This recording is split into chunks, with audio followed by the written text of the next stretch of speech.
Well, hi everybody, this is your stay-at-home grandma, and I have my mini chalkboard review. Let's open it, shall we? I didn't know that this box was going to be this small. I thought it'd be a little bit bigger, but this is the eraser for the chalkboard. And these are the mini chalkboards.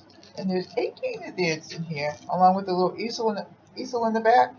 But I'm going to put them together and make a little mini chalkboard in my art room. Which, by the way, the reason why I'm not up there is because it's up there. But anyway, I'm going to rectify that today. So there's 18 of those in there. I guess I'll take all the 18 out. I wonder how that would make if I glued those together. That would be really cute.